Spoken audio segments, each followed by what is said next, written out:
بسم اللہ الرحمن الرحیم۔ السلام علیکم ورحمۃ اللہ وبرکاتہ۔ آج انشاءاللہ العزیز ہم مرقات کے اندر قضیہ حملیہ کے اقسام پڑھیں گے۔ آئیے پہلے ہم آج کے سبق کی عبارت اور اس کا ترجمہ سماعت کرتے ہیں۔ فصل الحملیۃ ضربانی، حملیہ دو قسم ہے۔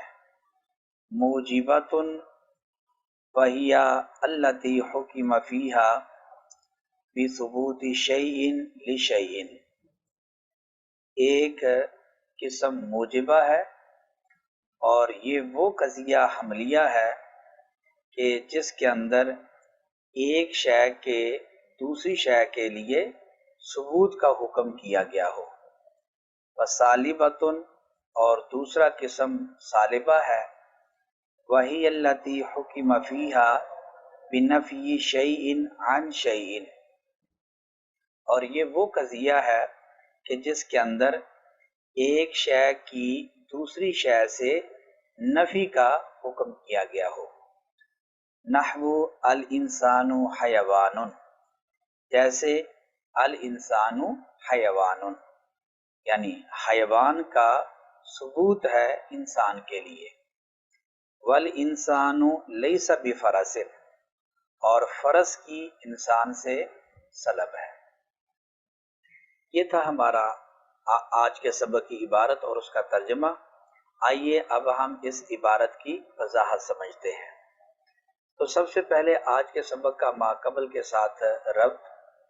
پچھلے سبق کے اندر ہم نے قضیہ حملیہ کی تعریف پڑھی تھی کہ قضیہ حملیہ اس قضیہ کو کہتے ہیں کہ جس میں ایک شے کے ثبوت کا دوسری شے کے لیے یا ایک شے کی نفی کا دوسری شے سے حکم کیا گیا ہو، یا اس کو آپ آسان لفظوں میں یوں کر لیں کہ قضیہ حملیہ وہ قضیہ ہے کہ جس میں یہ حکم ہو کہ ایک شے کا ثبوت ہے دوسری شے کے لیے، یا یہ حکم ہو کہ ایک شے کی نفی ہے دوسری شے سے، اس کو قضیہ حملیہ کہتے ہیں۔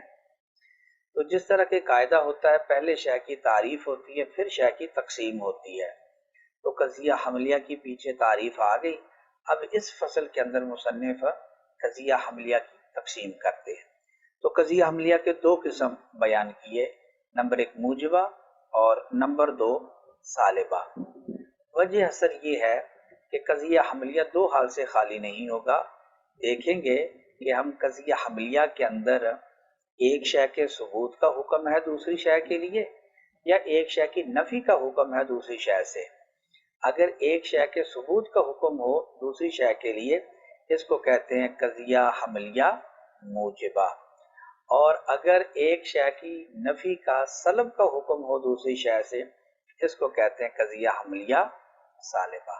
تو یہ دو قسم ہیں قضیہ حملیہ کے، نمبر ایک قضیہ حملیہ موجبہ اور نمبر دو قضیہ حملیہ سالبہ۔ موجبہ کی مصنف نے تعریف کیا، وہی التی حکم فیہا بثبوت شیء لشیء، کہ قضیہ حملیہ موجبہ وہ قضیہ حملیہ ہے کہ جس میں ایک شے کے ثبوت کا حکم ہو دوسری شے کے لیے، یعنی جس کے اندر یہ حکم ہو کہ ایک شے ثابت ہے دوسری شے کے لیے۔ اس کی مصنف نے مثال دی ہے نیچے، جس طرح کہ الانسان حیوان، تو یہاں حیوان کے ثبوت کا حکم ہے انسان کے لیے، یہ حیوانیت یہ ثابت ہے انسان کے لیے۔ تو چونکہ اس کے اندر ایک شے کے ثبوت کا حکم ہے دوسری شے کے لیے، یعنی حیوان کے ثبوت کا حکم ہے انسان کے لیے، اس لیے ہم اس کو یعنی الانسان و حیوان کو کہیں گے کہ یہ قضیہ حملیہ موجبہ ہے، کیونکہ اس میں ایک شے کے ثبوت کا حکم ہے دوسری شے کے لیے۔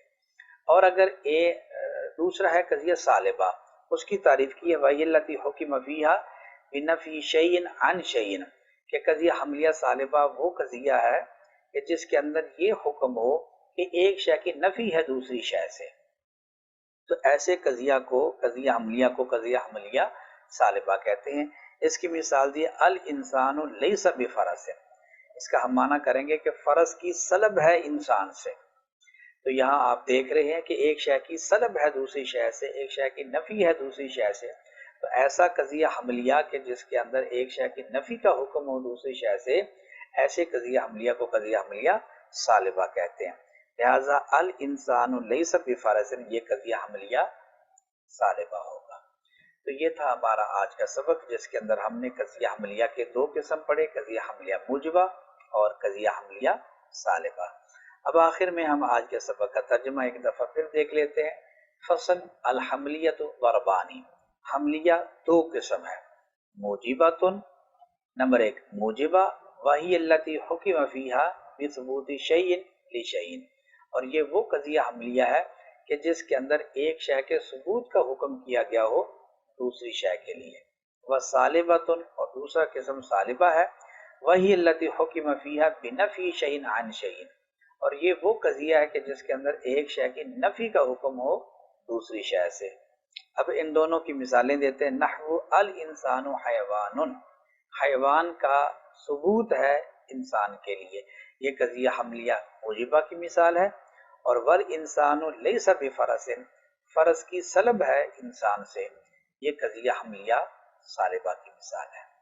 تو یہ تھا ہمارا آج کا سبق۔ اللہ کریم کی بارگاہ میں دعا ہے اللہ تعالیٰ علم نافع، عمل صالح اور اخلاص عطا فرمائے، آمین۔ السلام علیکم ورحمۃ اللہ وبرکاتہ۔